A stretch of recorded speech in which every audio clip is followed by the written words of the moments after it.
Hey guys, back with another chess video on DZ Chess channel.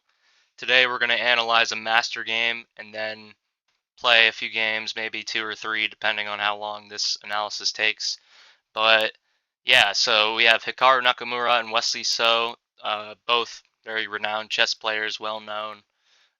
Wesley So was seen in the national championship, I think this year, and lost to Gukesh, but he's still a very strong player. And Hikaru Nakamura, one of the strongest players in the United States. This game was played in 2015 in the Seinfeld Cup, uh, just like a yearly thing they do and compete. Um, and yeah, as you can see, Black wins this game. Hikaru ends up winning, but I find this game to be really interesting, and I think it's one of the most well-known games in modern chess history because of the performance that Hikaru Nakamura demonstrates here, and his advanced understanding of how to defend as Black. So yeah, let's get into it. So we start out with d4, very standard move. Seen a lot in higher levels of chess because of this London opening, which is taking the pawn out and developing the bishop. Very solid stuff. Very hard for Black to have any counterplay in these sort of openings. So I'm sure we'll see some sort of variation of that.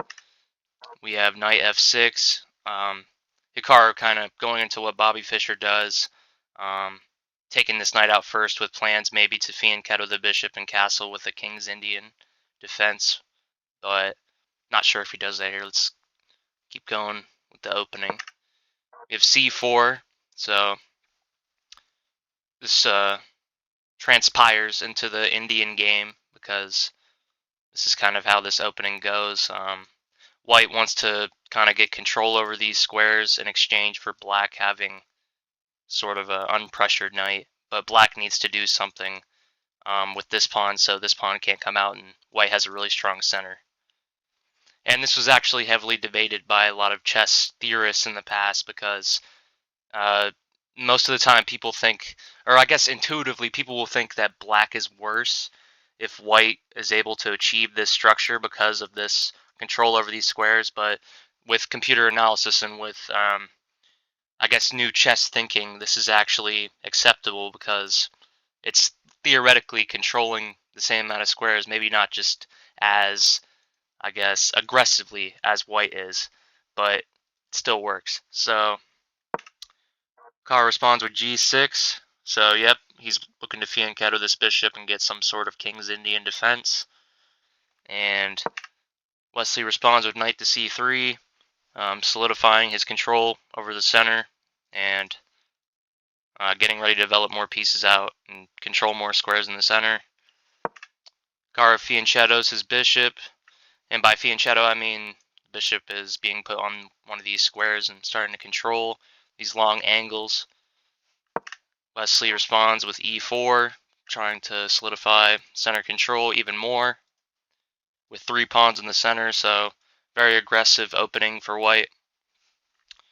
Carr responds pawn to d6, stopping any ideas of further pushing up because captures, and then Black is able to exchange the queen. That would be very bad for White at the highest level, because these guys are playing at almost like 2800 elo, which is almost unfathomable, almost like on the same level with the computer. Not exactly, but very close. You have to be very, very precise. These guys probably have studied this meticulously. They already know the next 50 moves in this sequence. They've already studied this position. But yeah, recently we see a lot of grandmasters sort of trying to catch their opponent off guard by playing something maybe a little unorthodox. Like we see Magnus Carlsen playing moves like h4 at the beginning on move 1, which, while counterintuitive, he's able to, I guess, mix things up so the opponent isn't just regurgitating moves that they've memorized in preparation for this match. So yeah, pretty interesting stuff. But this is one of the I guess more classical games where they're not going into any unorthodox openings. They know basically this whole entire opening. So Wesley develops a knight to f3, pretty standard. Carr is castling. f4, move 10, very powerful move. And we see black's side with his king looks pretty formidable here with the knight, bishop, rook. White's going to have some trouble trying to breach this, and actually does end up having trouble. So Wesley So develops a bishop in preparation to castle, because he doesn't want his king in the center while Hikaru's castled, trying to find a way to attack. Wesley wants his king safe so he doesn't have to worry about it.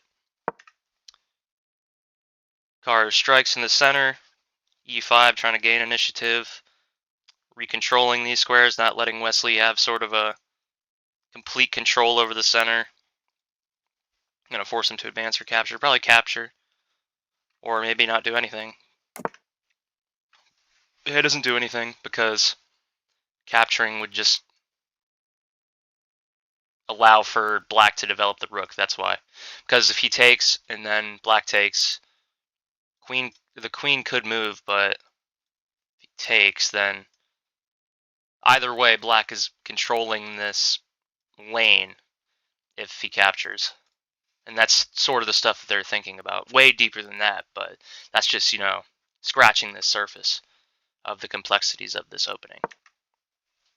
We have knight c6, getting his knight out, making it more active, pressuring this square, maybe looking to reroute in the future with a potential f5 push.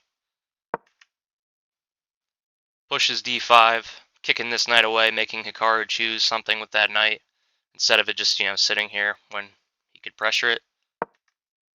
Yep, reroutes the knight to e7, looking to advance here after moving this knight out of the way. Wesley's rerouting his knight, maybe looking for a f4 push. Hikaru moves his knight out of the way. Yep, looking to push this up. Both sides are looking to push these pawns up because they're both castled on the same side, so getting this pawn out here and having it protected is a pretty big motif in this game. f3, that's a little bit interesting. I wonder why he wouldn't go here. Let's see. It's the benefit of the computer analysis. Oh, okay. Because of f5. Apparently the computer says that this is better for black. Wonder why. Take with knight.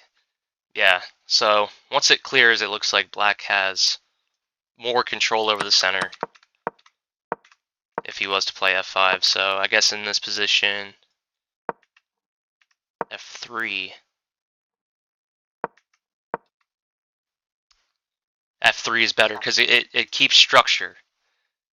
You want to keep structure in chess. You don't want to have pawns alone, or you just don't want to force an exchange if you're giving your opponent more control over squares. So that's why it makes sense to do f3 instead of f4. We get f5 from Hikaru, striking out here, trying to attack the white king, and also opening up sort of these squares for his pieces to root around and find ways to get active into the game to attack the king. We have bishop e3, Wesley So getting his pieces out into the game. He knows that this is a possibility, but it being here or here is much better than it being here, because it's not really doing anything here. So, yep, Hikaru kicks the bishop away, moves it back to bishop f2. Much better place than this, so that's why he would reroute that, knowing that it would get kicked out. And maybe he's hoping that Hikaru will overextend himself by pushing up this pawn here, and it'll later become a target.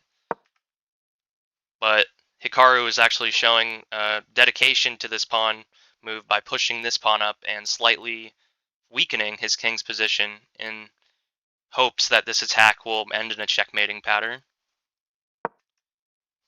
We get knight d3, book move. So all of this is considered theory. This is about, what, move 13? Not too far into the game. I thought it would be a little bit... I thought it was like move 20, but it's not that bad. Knight g6 was an excellent move. Yep, gets the knight into a more active square, opening it up to places like this where Black is sort of, I guess, amassing his troops to attack White's king. Wesley So responds by counterattacking on the right side, creating problems for Hikaru, making him maybe destabilize his pawn structure with a capture, which I don't think he'll capture. Yeah, he doesn't. He reroutes his knight to f6, getting his pieces more, I guess, aligned with an attack. That's what I see with Hikaru a lot anyways, especially these knight moves. He's able to reroute his knights in a very effective way that makes his pieces coordinate a lot more fluidly. Oh, oops. Oops, didn't mean to show. Right here. So Wesley develops his rook to c1, getting it off that starting square. Really important for him to be able to control this. Maybe Wesley's anticipating that these pieces will be captured or moved, and then this white rook will have control over this lane. Pretty logical move. Rook f7, still a book move. Sort of creating the potential for a rook lift, or whatever you want to call it, battering ram, with two rooks on the f file, and that would be a really strong attack against white. So just sort of like a waiting move that slightly improves the position of black. And we see this a lot with Hikaru slowly maneuvering his pieces to try and slightly improve his position, especially as black. And a lot of the times that's what you have to do as black, because you're not going to have many chances to attack or have initiative, because white already has the momentum in the game. Which is why it shows white is up by 0.73 pawns, even though nothing has been captured, because white is already given a tempo at the start of the game.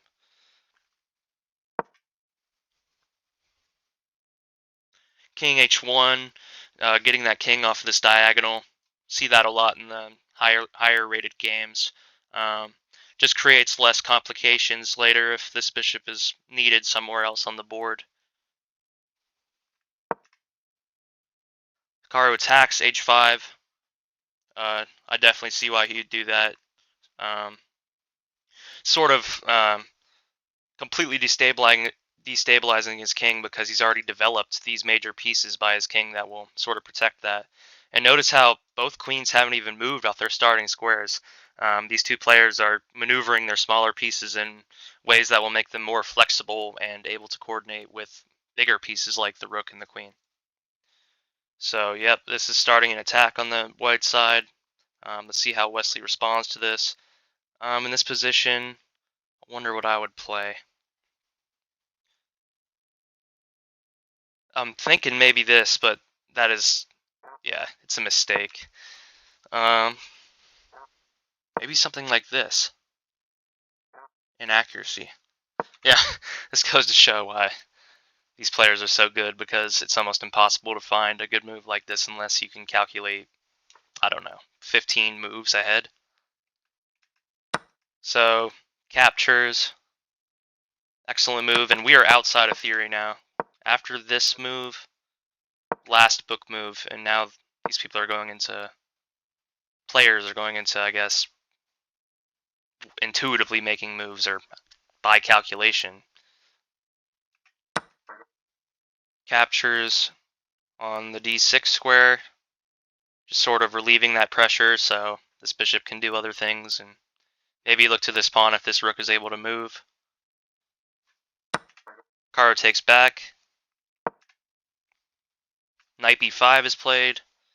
So yeah, removing this pawn just sort of, oh man, keep doing that. Okay, so we have that. Starting to open up for this square. This rook is now becoming very active, so that's why Wesley So made that move earlier, because this is now a very active piece, controlling the whole entire file. And we see Hikaru's rook not even activated yet, so I'm sure later in the game he'll try and activate this bishop and get this on this file. Kicks the knight out, pretty standard. Can't move here, because again, this is guarded two times by rook and queen. So the knight's going to have to move back, probably to c3, because that's just more practical than this square. Or wow. He plays knight a3, and actually the computer says that knight c3 is better here, which I thought was the case, but maybe he thought that this rook controlling this was more valuable than the knight's bad position, which the computer disagrees with. But then again, they don't have a supercomputer engine analyzing this while they're playing, so it makes sense why they wouldn't find that. b5 by Hikaru, best move. Just sort of limiting the influence of this knight by removing this square, which is naturally defended by this and opens up for development opportunities. Rook c6, attacking these squares. Don't think the computer likes it though, because there's probably not something here. g4, played by Hikaru, now attacking the king's side. Sort of a hard move to make for Wesley here. Seems kind of boxed in by Hikaru's methodical moves here, constricting the white king's movement. If I was to play here, don't think I would capture. Maybe, let's see what that would do. Yeah, it just weakens the king, and after this move, there's pushing opportunities and rerouting.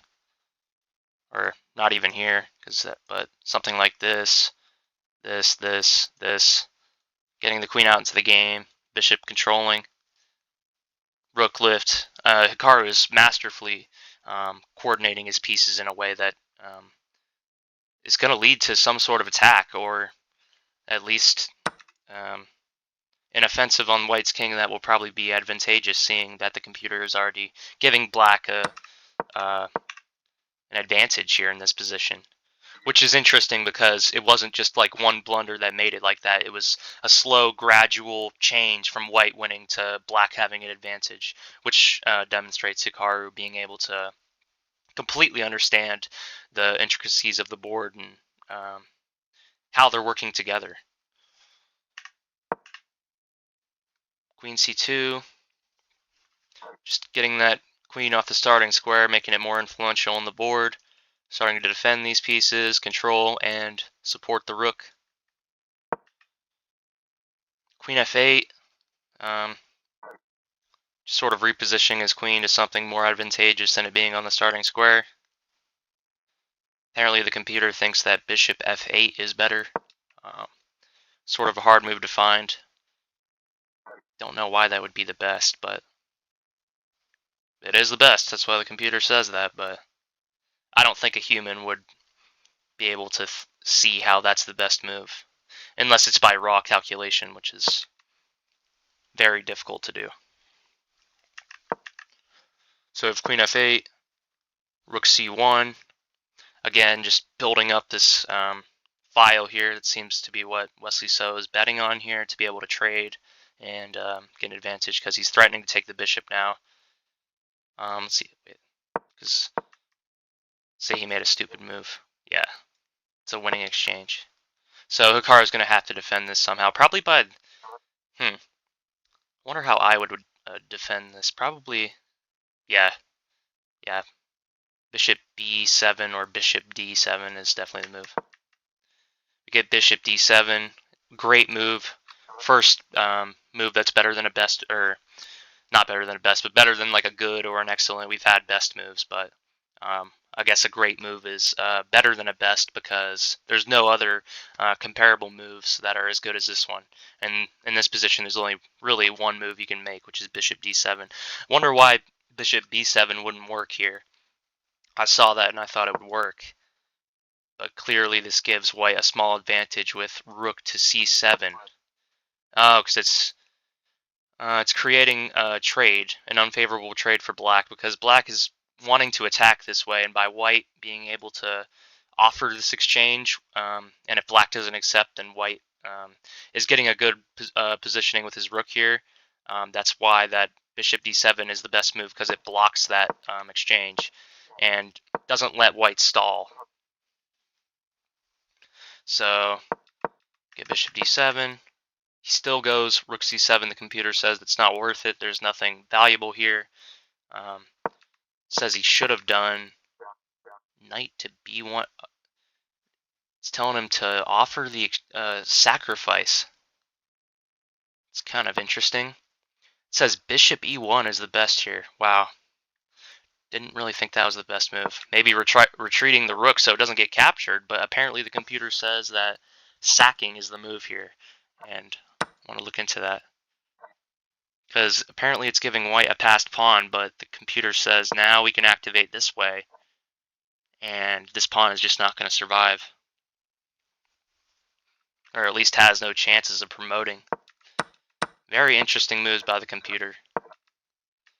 But yeah, we get an intuitive rook c7, bishop h6, best. Hikaru finds the best move by the computer. Maybe a lot of people wouldn't see why this would be the best move. I don't, but it is the best move. The only thing we can do is try and understand why it's the best move. Maybe threatening that with a potential pawn break, discovered attack.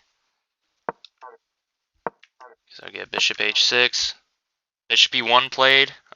Wesley So definitely is understanding the position here because this move was the best move before, so obviously there is some sort of motif here or theme, which interesting to see that Wesley So is able to play that later, even though it may not be the best move by the computer.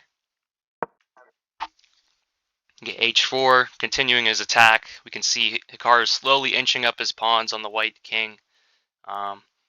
King is very boxed in. Not really much he can do. We get captures. That's sort of interesting. Captures is an accuracy, but what should have played h3, and then does something like this. It just looks bad because white's king is so open, but apparently black still has attacking, or apparently it's not as bad for white. So we get captures. This allows for, oh wow, I thought he would have, oh. Yeah, I thought he would have took here because, what can he take? Rook x d7. Oh, captures. Oh, it's a tactic. Okay. So that's why I can't do that, because that would lead to a losing exchange. Get captures, and pushes up, best move, blocking out the bishop, forcing him to capture with either the bishop or the pawn. Captures the pawn for structure. Doesn't want a bishop here, just only defending these when a pawn could do the same thing with the bishop being still flexible after this is moved. So we have we have the first brilliant move in the game. Knight captures e4. Let's analyze this. So after this is sort of forced by white. I don't see. Yeah, wow. So the computer isn't even really, like, the computer says, oh, it's not an accuracy. This is kind of a forced sacrifice, or like it's just the downside of the bad position Wesley So has got himself in. And Hikaru is able to find this brilliant move and sacrifice. Knight captures e4. Maybe looking to destabilize white's open king here, especially with the battering ram, ignoring any potential attacks with bishop d7 earlier. Rook d1, apparently a mistake. Wesley So should be paying more attention to over here, and apparently it's saying to reroute the knight. It's saying instead of that to go here, and then here, looking to defend that way, but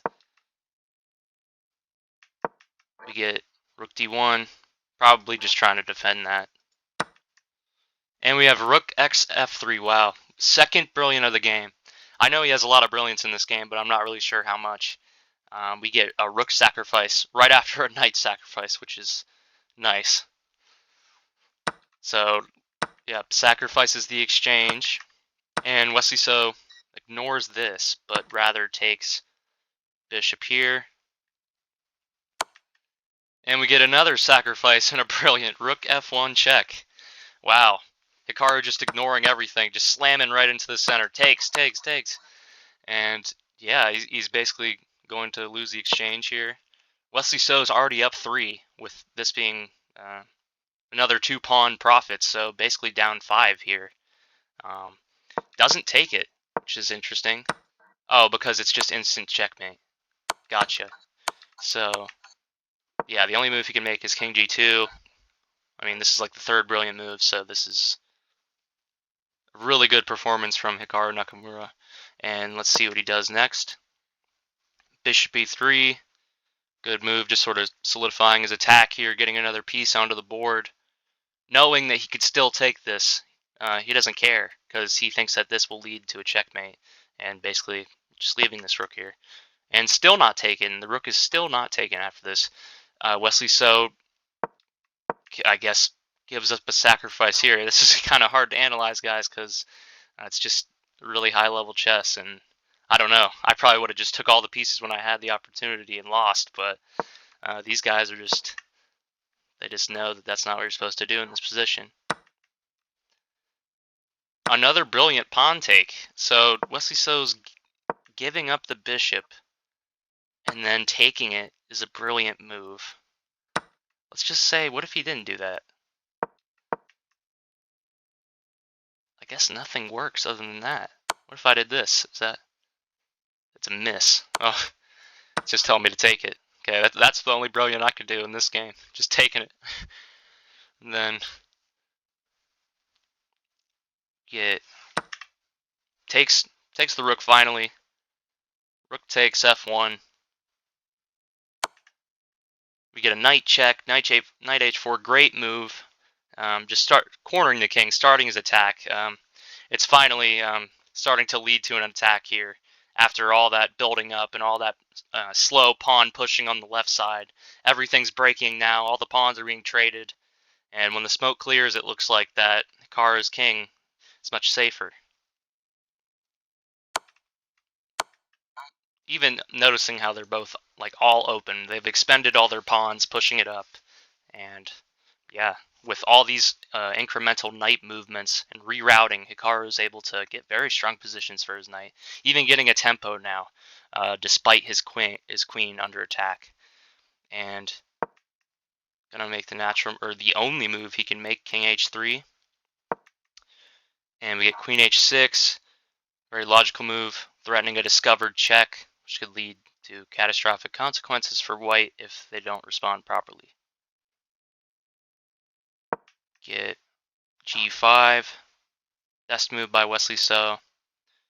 I guess just trying to get that queen out of there and trying to stop him in any way possible.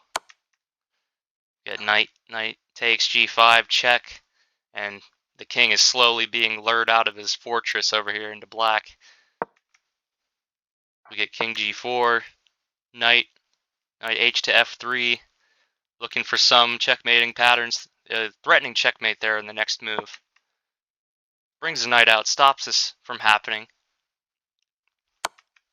Card checks, defended by the knight. We get King F5, forced move. Card brings the rook into the game. First move this rook has made, just giving a killing blow to the white king here. It's a really good move. We get King G6, and he's basically just cleaning this up. Computer says mate in 3, mate in 2. Takes, boom, checkmate. Wow. It's a really strong performance from Hikaru in a very interesting game. It's very cool to see how Hikaru is maneuvering his pieces in a way that is slowly giving it advantage rather than, I guess, the usual games that you'd see me play where it's, one blunder ruins the game or wins the game for me. No, it's in these type of games, it's very slow. Just goes to show that they have an advanced understanding of the game. So yeah, it's definitely one of my favorite games to review. I think it's well known. I've seen it on places like TikTok and on social media, but definitely more or less known than some of the Bobby Fischer games, like my 60 best games in the book he wrote. So yeah, very interesting game. And after that, now we're going to get into a 10-minute game. So we're at 1600 rated right now. We had 3 wins when I was playing a few days ago, making that last video.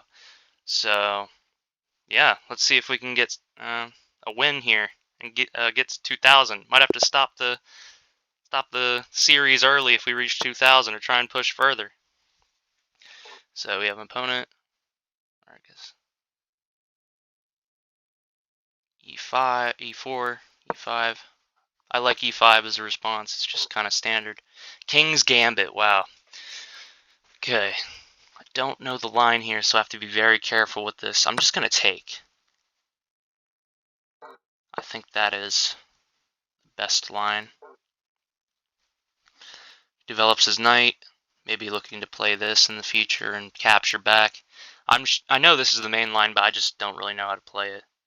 So maybe I'll do something more unorthodox than just trying to defend this pawn. He gets the bishop out.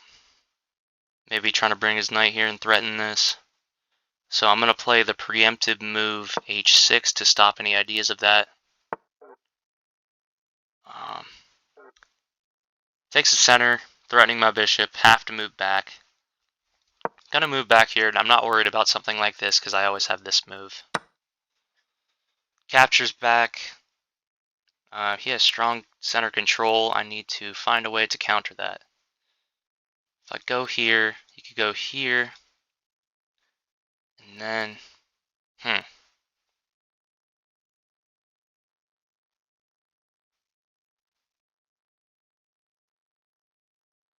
Man, do I want to go here or here?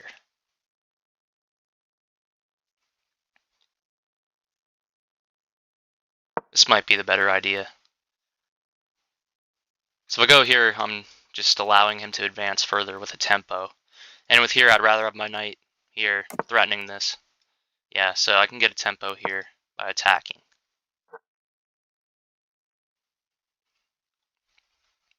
See what he responds with. Always need to be aware of my king here, looking to castle probably next turn.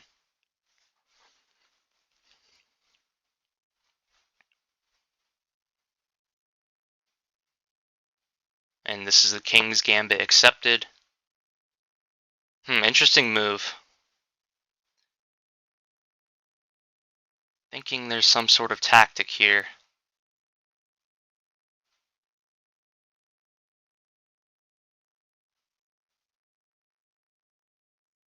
Don't know if I'm seeing one. Takes, and then he'll take with this. There's always some sort of skewer here, though. Maybe moving here. I think I have to take. Taking the bishop would probably be the correct move here. It just seems right.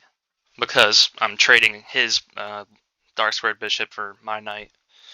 Which is pretty good for black because I want to take his bishops off the board and I want to keep my bishops.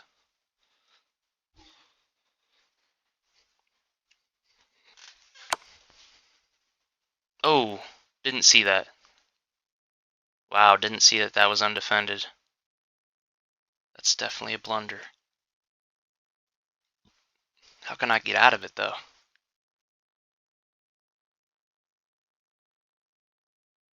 Definitely don't want to go here, because his rook is x-raying my king. Wow, this is not going well. Might get our first loss here today.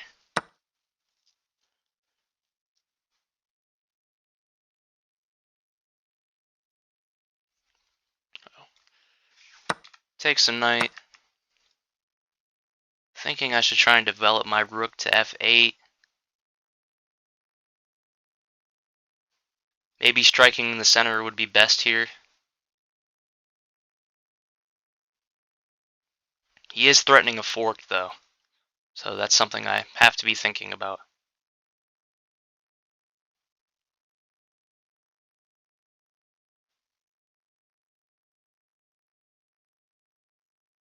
I may have to go here. Yeah, that's the only move I see fit. I know it looks a little bit odd of a move, but I mean, if I go here, then he's going to fork me, and there's nothing I can do I can't even take this piece because this is defended. And he does have some queen ideas. He's gonna... Okay, looking to trade. He wants that bishop off the board, and then basically I only have undeveloped pieces, so gonna have to go here. This is just looking like a checkmate soon. I'm like Wesley So in the game we just studied. My king's being pulled out to the center of the board. Not good.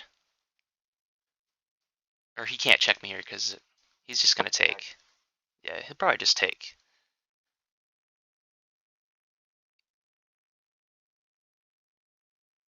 Or wait, he could... Is that a checkmate? Oh no, I still have this. And then he goes here. Wow. Sergi. This guy's pretty good. Gotta learn some King's Gambit lines. Maybe I'll do that in the future. Make a video where we go over opening and try and learn, each other, or memorize it. Not just memorize it, though. Try and understand why that's the book move.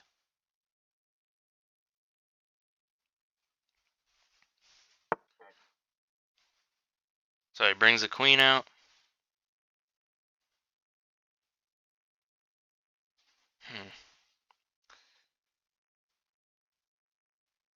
Need to activate my pieces or maybe sack and exchange. He's looking to go here.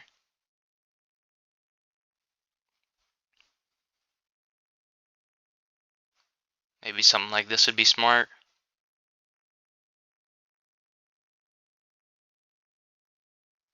I do have this check, though.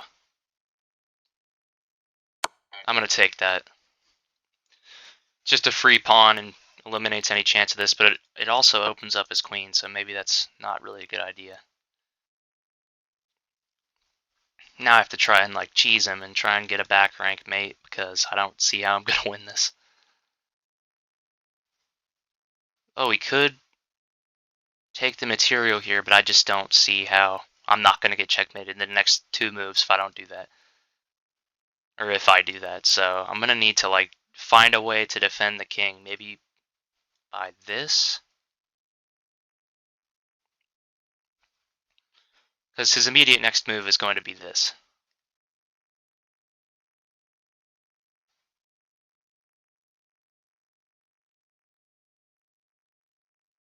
Maybe something like this, offering the exchange. I almost have to at this point, even though it's unfavorable for me to not have my queen.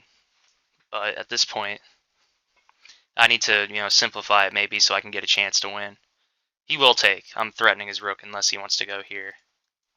I mean, he could go here. But it's just giving me some breathing room. Yeah, I think that was probably the best move. Bishop checks.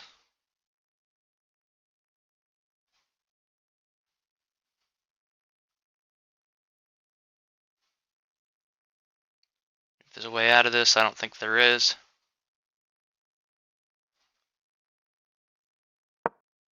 Go here.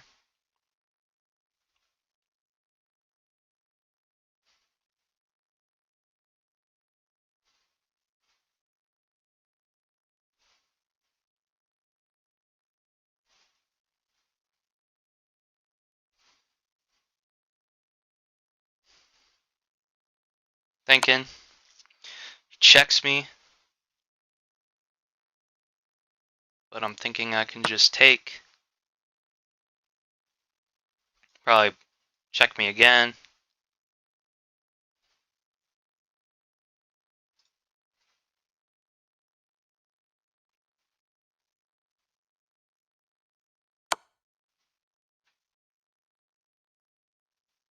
I go back.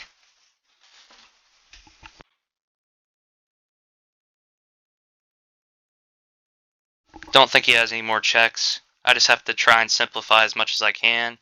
Hopefully he forgets about this and blunders, but I don't think that will happen. He just was doing that to try and save his rook. Oh, wow. But now I think I'm just up material. Oh, he can do this. But then I can take. Wait, this is interesting. I still have winning chances for sure. Don't want to give him that discovered check. Oh, I can't escape though.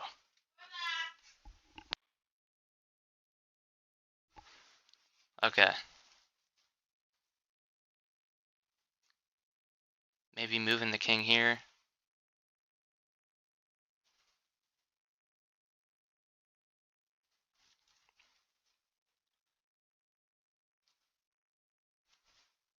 Yeah, I don't think he can really checkmate me.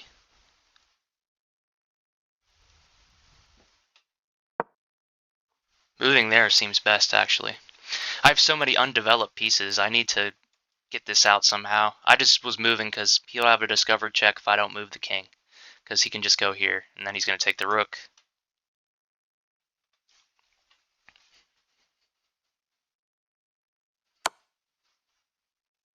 Throws in a check. Oh, fork. Man, didn't see that.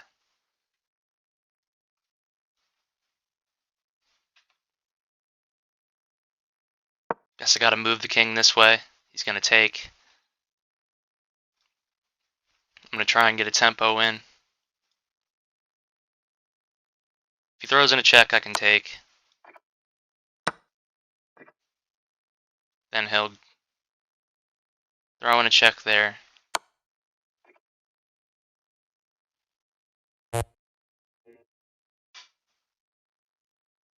Can only go here.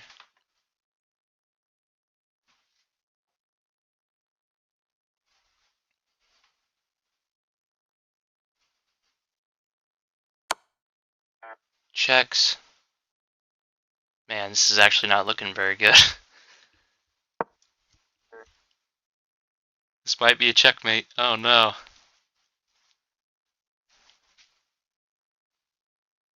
Wonder if he can pull it off.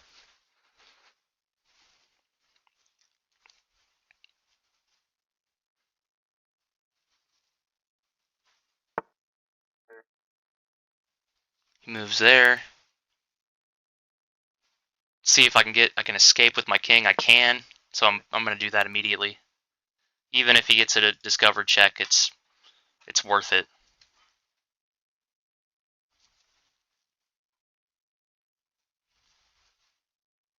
Up in material, down on time, need to be aware of the time.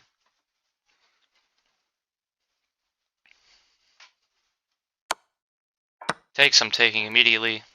He'll take.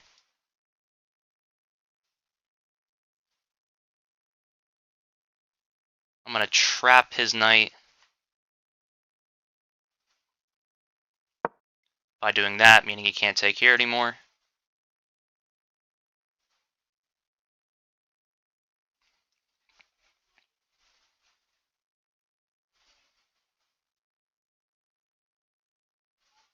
Can't throw in a check.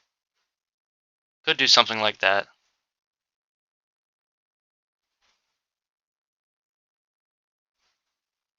Yeah. That seems like the most logical move.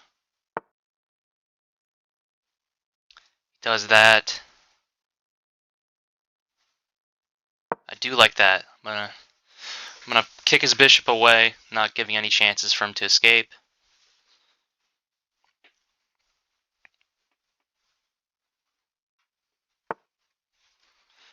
I'm gonna get a double tempo.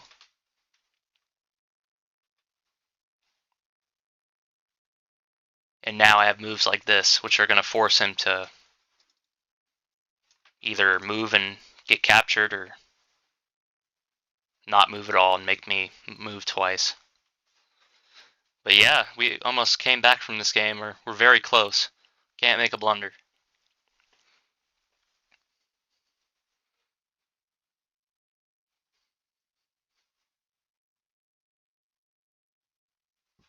He's thinking. Captures. Okay.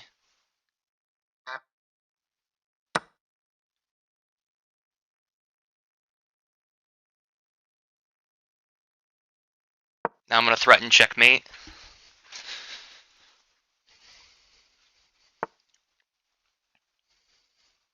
Get my rook out in the game.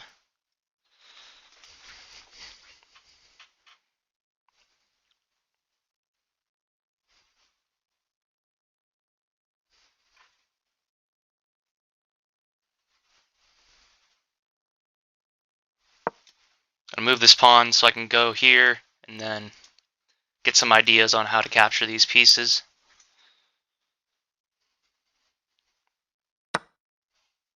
He takes.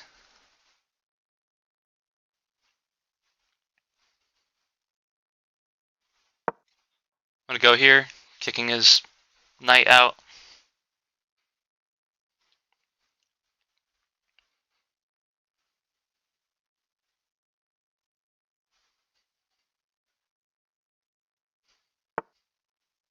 And we're gonna capture. Now he'll take here, but it's okay because I have the rook.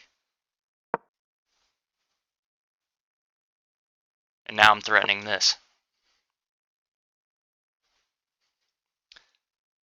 He can take there because I have a move like this, which will give me another pawn, or at least threaten.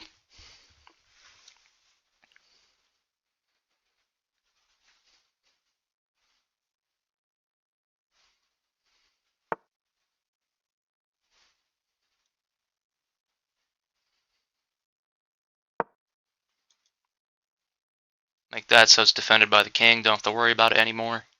Can't throw in this check, can't throw in this check. Probably will play something like this. I'm gonna just capture, start pushing. Hopefully he makes the mistake of this so I can skewer him.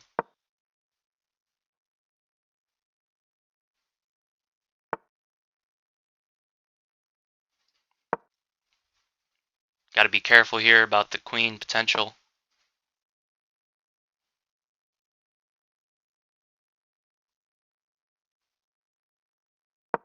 Gonna move here.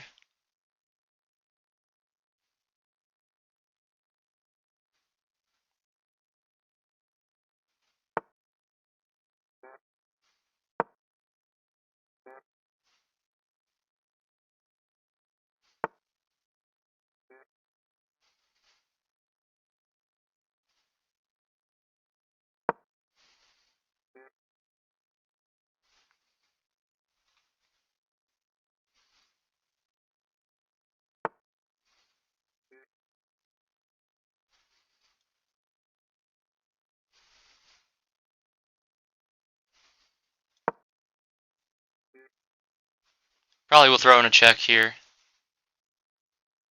But this threatens this, so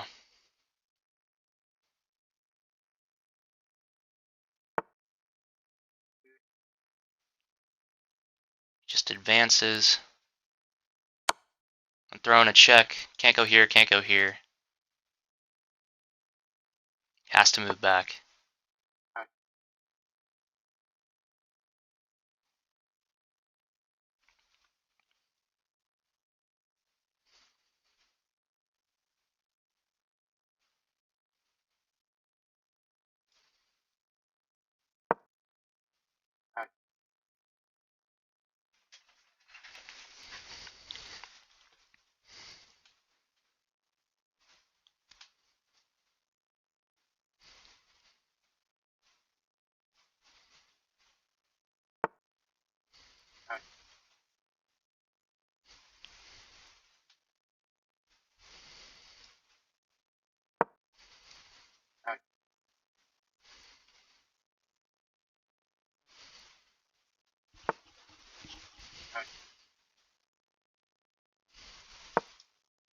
Thinking we need to try and flag him on time now.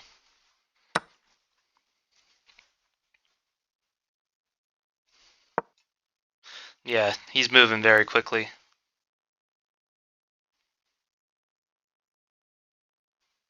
We have the advantage, I'm just not able to like convert it.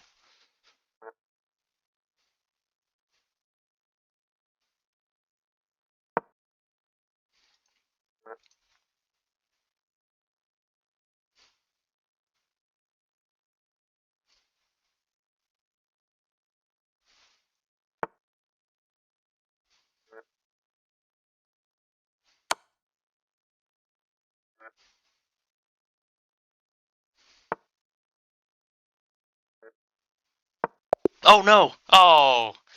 Lost on time. Man, I was winning. Well, that happens. Just a part of the journey to ELO 2000. So, yeah. Gonna analyze this one in the next video. I think I'm gonna end it here, guys. Thanks for watching, and I'll see you in the next one.